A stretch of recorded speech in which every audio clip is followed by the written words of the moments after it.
Fasting po ngayon si Baba, kaya gumawa tayo ng custard. Kakainin po niya mamayang gabi ito. Kasama niya ang prutas. Pagkatapos ng almusal niya, 6:30 siya kumakain ng almusal. Tapos, 6:45, pumupunta siya ulit sa mosque, nagsasala. Dumadating ng 8 o'clock. Tapos 10 o'clock, tsaka siya kakain ng prutas, tsaka ito. Yan, mga lang po. Ang menu natin for today is tarid. Mamaya na ulit. Mamaya pa ako magluluto. Ginigisa ko lang kasi nilinisan ko na yung laham. Kaya ginigisa ko lang. Mamaya ko na i-continue. Magpapahinga muna ako.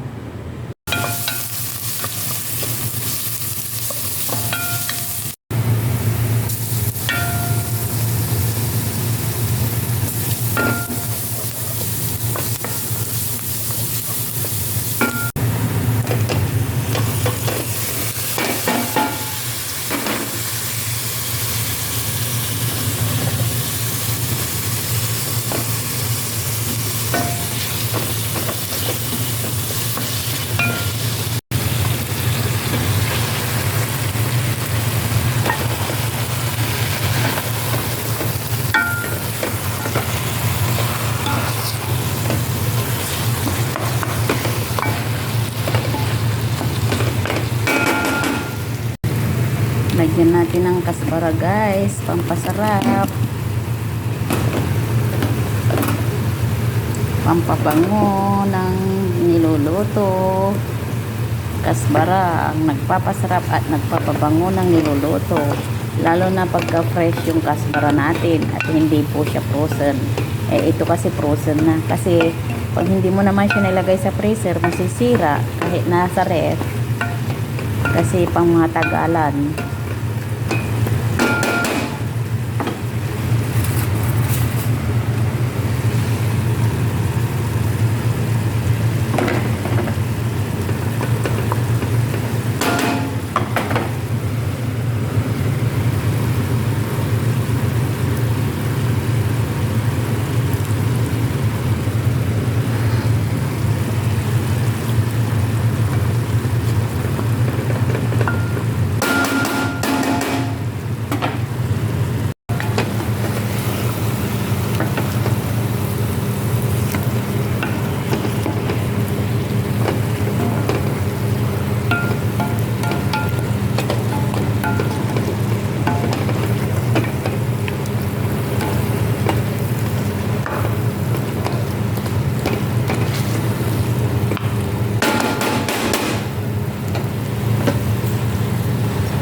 Ito po ang kanyang masala. Kasbara, cumin. Ano ba ito?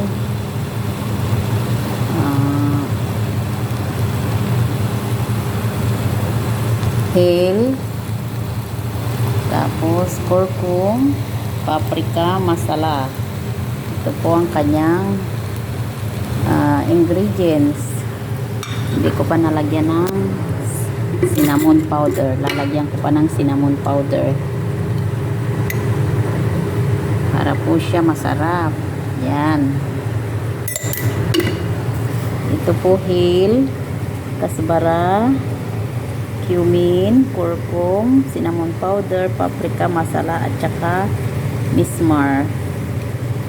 Yan, lalagay na po natin. Ihulog na po natin.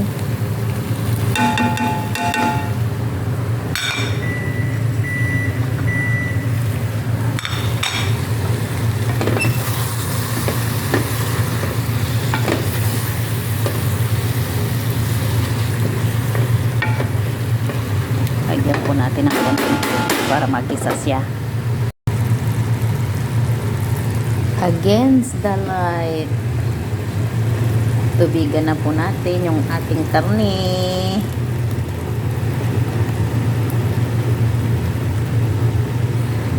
Kahit marami pong tubig yan, okay lang, kasi sisip-sipin ng yung cubes mamaya. Kasi tarid, cubes yan ang ilalagay natin. As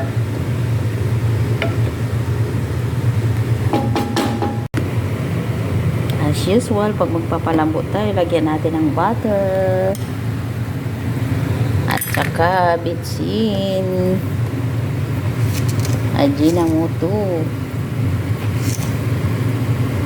Yan.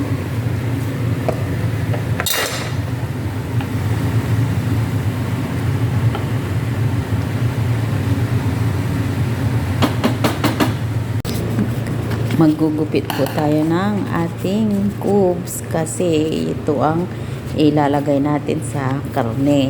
At saka yan po yung mga vegetables natin.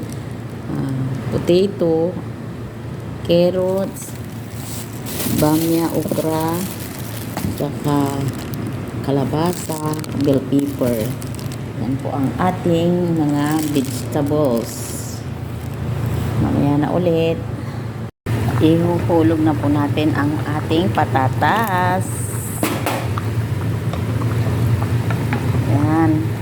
Shout out po sa mga followers ko na nag-follow sa akin, na inimbitaan ko at nag-follow sa akin. Shout out po sa mga friend ko na nakapollow sa akin. Maraming salamat po sa suporta. Ihuhulog na natin ang kalabasa.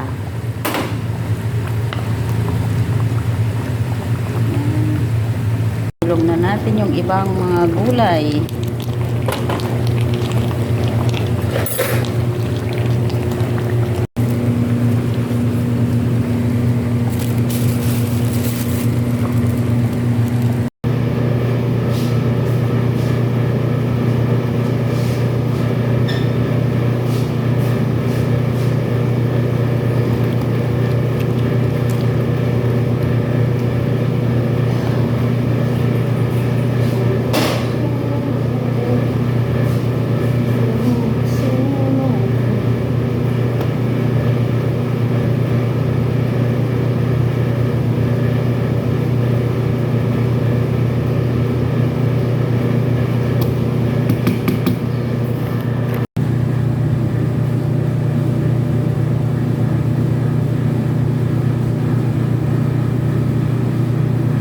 Ito po ay laham or meat, tsaka vegetables and cubes.